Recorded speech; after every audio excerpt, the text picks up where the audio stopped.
chegando bem devagarinho para tocar o meu coração, assim como o meu coração toca o seu coração. Hoje, um som diferente, pois vamos entrar em lugares de mulheres.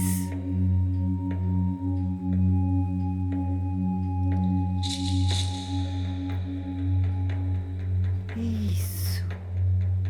Deixa eu te dar um abraço virtual.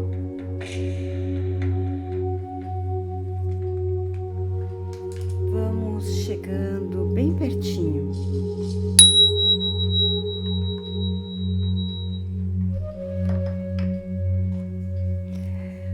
Hoje, em especial, vamos iniciar uma jornada de alguns episódios com um livro diferente. Mulheres que correm com lobos, de Clarissa Pinkola Estés. Um olhar sobre a psicologia junguiana, de uma doutora que foi premiada no seu trabalho O Arquétipo da Mulher Selvagem, onde ela representa os aspectos instintivos, selvagens e intuitivos da feminilidade que foram suprimidos ao longo da nossa história. Então, vem comigo, vamos juntas olhar de uma forma um pouco diferente. E eu já percebi, e já li e já passei por algumas experiências com este livro, que havia um olhar diferencial para cada uma das mulheres que falaram sobre. Aqui eu olho com a minha parte bióloga, a minha parte psicanalista, a minha parte da psicologia transpessoal. Todas essas construções que me habitam hoje estarão aqui com você. E desejo muito que as histórias que Clarissa conta toque você intimamente e transforme o seu ser com força e resiliência. Clarissa, inspirada em seus estudos sobre a biologia animal, e olha, biologia é uma das minhas graduações. Inspirada na biologia de animais selvagens, em especial os lobos ou as lobas, percebeu a semelhança no que diz respeito à vivacidade e à sua labuta com história de mulheres. E quando essas duas espécies se mostraram semelhantes nos seus estudos, as características foram: ambas são gregárias por natureza, tendem a viver em bando, né? Curiosas e dotadas de grande resistência e força. Então, essas duas espécies, as lobas e as mulheres, são profundamente intuitivas e têm grande preocupação com os seus filhotes, seu parceiro e sua matilha. As mulheres e as lobas adaptam-se em constante mutação, com determinação feroz e extrema coragem, segundo as palavras de Clarissa. Então, nesse momento, Clarissa ensina que a vitalidade esvaída das mulheres pode ser restaurada por meio de extensa escavação psicoarqueológica nas ruínas do mundo subterrâneo feminino. E as histórias dela vão contar isso, vão ligar botõezinhos, vão tocar nos nossos campos, como eu falo por aqui, nos nossos campos e em outras partes da nossa psique, trazendo uma poderosa ferramenta de cura para cada uma das mulheres. A meta deve ser a recuperação e o resgate da bela forma psíquica natural da mulher. Feita essa pequena introdução, nós vamos olhar para duas coisas que vejo que são bem importantes para que você entenda esse processo que nós começamos a partir de agora, que isso possa tocar infinitamente a sua alma. Na verdade, eu quero que você observe isso em você. Quais os sintomas que são associados aos sentimentos de um relacionamento interrompido com a força selvagem da psique? Ou seja, como é que isso atua literalmente no seu ser? Então, dessa forma, sentir, pensar ou agir segundo qualquer um dos seguintes momentos: sentir-se impotente, insegura, veja se você se encaixa, hesitante, bloqueada, incapaz de realizações, entregando a própria criatividade para os outros, escolhendo parceiros, empregos ou amizades que lhe esgotam a energia, sofrendo por viver em desacordo com os próprios ciclos, ciclo menstrual, os ciclos da idade, superprotetora de si mesma, inerte, inconstante, vacilante e incapaz de regular a própria marcha ou de fixar limites. Esses são alguns sintomas. Então, olhe para você e perceba se você se encaixa em cada um ou em alguns desses. E a cura, ou o que nós vamos falar daqui a pouco no primeiro capítulo do livro sobre a ressurreição dessa mulher dentro de você, a cura ou o equilíbrio, como eu falo sempre, a natureza selvagem possui uma vasta integridade. Ela implica em delimitar territórios.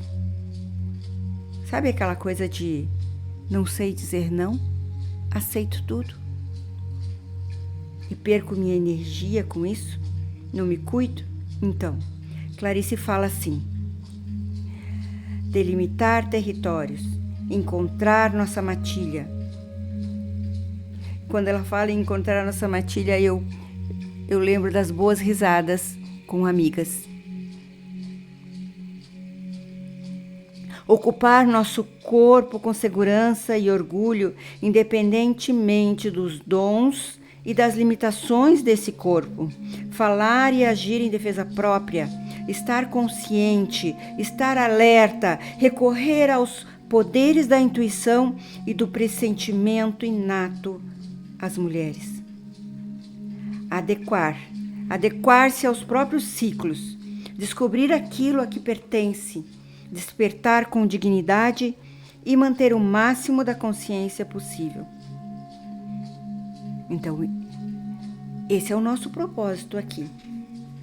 É poder dar um pouco daquilo que eu experimentei, é poder tocar a sua alma de forma que você consiga prestar atenção em você mesmo e trazer essa mulher selvagem, intuitiva, de volta. Então, nesse momento, nós vamos, saindo da introdução, começar no capítulo 1. E se você tiver o livro aí com você, Mulheres que Correm com Lobos, da Clarissa Pinkola Estés, traga ele para a nossa conversa. Abra aí no capítulo 1, que fala sobre o uivo, a ressurreição da mulher selvagem. E a intenção aqui é promover o nosso relacionamento de intimidade com a natureza instintiva, os nossos instintos que nos levam a ter clareza do caminho. Seria de grande ajuda se compreendêssemos as histórias como se estivéssemos dentro delas. E esse capítulo tem La Loba. Em vez de as encararmos como se elas fossem alheias a nós, as histórias, penetramos numa história pela porta da escuta interior. Eu quero que você se arrepie. Eu quero que você se perceba em cada história. Por isso, abandone o que você está fazendo e venha aqui comigo na história falada que toca o nervo auditivo que atravessa a base do seu crânio até chegar ao bulbo do cérebro, logo abaixo da ponte de Varólio. Ali, como fala Clarissa, os impulsos auditivos são transmitidos para o consciente, ou segundo diz, para a alma, dependendo da atitude de quem ouve. Então escute. Escute, porque essa história dos antigos lavradores espanhóis de terras doadas pelo governo e dos povos índios do sudoeste, ela conta que ela ouviu essas histórias de pessoas que se dedicam aos ossos, aos velhos que ressuscitam os mortos, a recuperação de seres humanos e mortos. E quando ela conta essa história, ela diz que existiam em lugares do deserto onde os espíritos das mulheres e os espíritos dos lobos se encontram através dos tempos. E você vê, mais tarde, quando a gente falar da história do Patinho Feio, foi uma das histórias que eu mais me identifiquei por causa do meu filho especial. Nós vamos chegar nela. Vamos indo devagar. Essa é a primeira história. A história sobre os que se dedicam aos ossos e persistiam, não importava onde fosse. A história assume muitas formas. E La Loba é uma delas. Ouçam, portanto, com a escuta da alma agora, pois é essa a missão da história. La Loba. Existe uma velha que vive num lugar oculto, que todos sabem, mas que poucos já viram. Como nos contos de fada da Europa Oriental, ela parece esperar que cheguem até ali pessoas que se prenderam, que estão vagueando ou à procura de algo. Ela é circunspecta, quase sempre cabeluda e invariavelmente gorda, e demonstra especialmente querer evitar a maioria das pessoas. Ela sabe crocitar e cacarejar, apresentando geralmente mais sons animais do que humanos.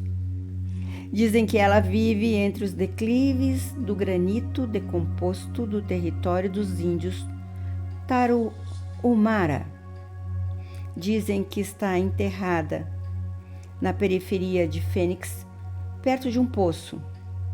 Dizem que foi vista viajando pelo sul, pelo Monte Alba, num carro incendiado com a janela traseira arrancada. Imagine, vem comigo nessa história. Dizem que fica parada na estrada perto de El Paso, que pega carona aleatória com caminhoneiros até Morelia, México, ou que foi vista indo para a feira acima de Oaxaca, com galhos de lenha de estranhos formatos nas costas. Ela é conhecida por muitos nomes. La Uezerra, a Mulher dos Ossos, La Trapera, a trapeira, La Loba, a mulher lobo. O único trabalho de La Loba é de recolher os ossos. Sabe-se que ela recolhe e conserva especialmente o que corre o risco de se perder para o mundo. Sua caverna é cheia de ossos de todos os tipos de criaturas do deserto. O veado, cascavel, o corvo. Dizem, porém, que sua especialidade reside nos lobos. Ela se arrasta sorrateira e esquadrinha as montanhas e os arroios, leitos secos dos rios, à procura de ossos de lobos. E quando consegue reunir um esqueleto inteiro, quando o último osso está no lugar e a bela escultura branca da criatura está disposta à sua frente, ela senta junto ao fogo e pensa na canção que irá cantar. Quando se decide, ela se levanta, aproxima-se da criatura, ergue seus braços sobre o esqueleto e começa a cantar. É aí que o osso das costelas e das pernas do lobo começam a se forrar de carne e que a criatura começa a se cobrir de pelos. La Loba canta um pouco mais e uma proporção maior da criatura ganha vida. Seu rabo forma uma curva para cima, forte e desgrenhado. La Loba canta mais e a criatura lobo começa a respirar.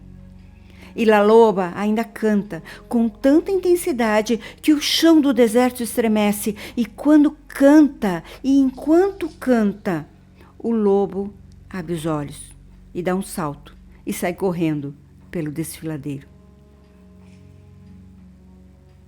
Em algum ponto da corrida, quer pela velocidade, por atravessar um rio respingando água, quer pela incidência de raios do sol ou de luar sobre seu flanco, o lobo de repente é transformado numa mulher que ri e corre livre na direção do horizonte.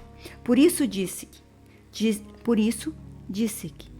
que se você estiver perambulando pelo deserto, por volta do pôr do sol, e quem sabe esteja um pouco perdida, cansada, sem dúvida você tem sorte, porque La Loba pode simpatizar com você e lhe ensinar algo da alma. Então, essa história é arrepiante, não é?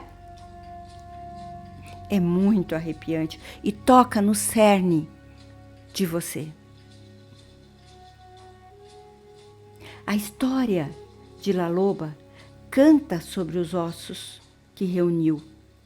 Cantar significa usar a voz da alma, significa sussurrar a verdade do poder e da necessidade de cada um. Soprar a alma sobre aquilo que está doente ou precisando de restauração.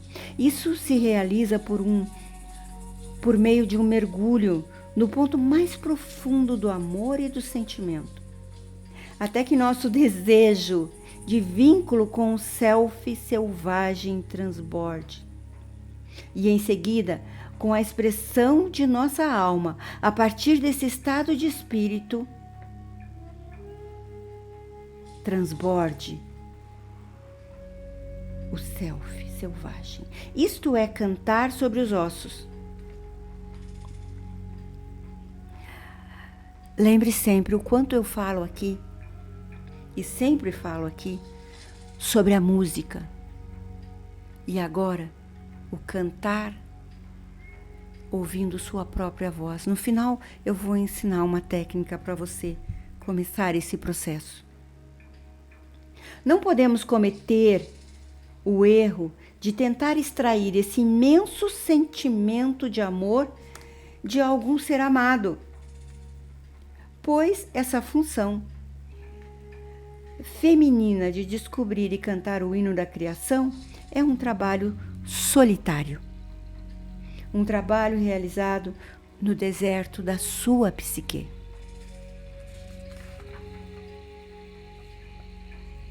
Olha que profundo e tocante. Então, Clarice fala: existem especulações acerca de que o sistema imunológico do corpo humano achar-se enraizado nesse misterioso terreno da psique, bem como os impulsos e imagens místicas e arquétipicas, incluindo-se nossa fome de Deus, nosso anseio pelos mistérios e todos os instintos sagrados e mundanos. E aqui nesse momento me vem à mente e à memória as minhas caminhantes que caminham juntas comigo na terapia, na psicoterapia integrativa. Essas mulheres que caminham comigo e que irão escutar essa história vão perceber a nossa jornada, como ela funciona na psique. E aí Clarice continua: existem vários nomes para esse espaço entre os mundos. Esse mundo que anseia e que inclui a fome de Deus, do sagrado. Jung, mestre Jung, chamou tanto de inconsciente coletivo e psique objetiva, quando do inconsciente psicoide, referindo-se a uma camada mais indescritível do primeiro. Ele considerava este último um lugar em que os universos biológicos e psicológicos compartilham as mesmas nascentes.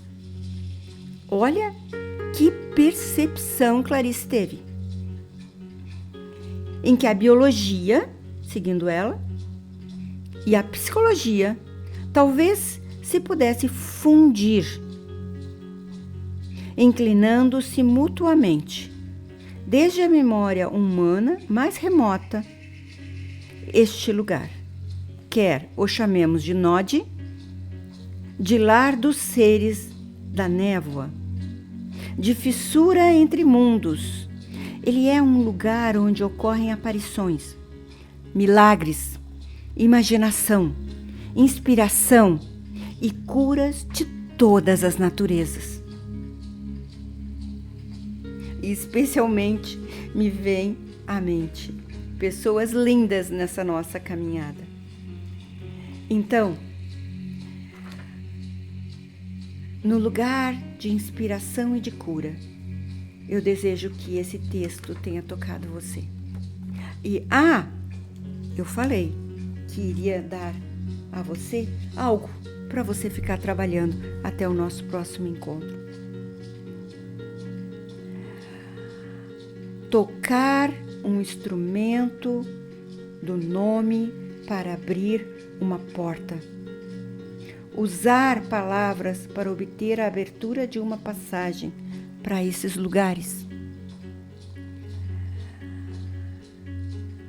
A meta deve ser a recuperação e o resgate da bela forma psíquica natural da mulher.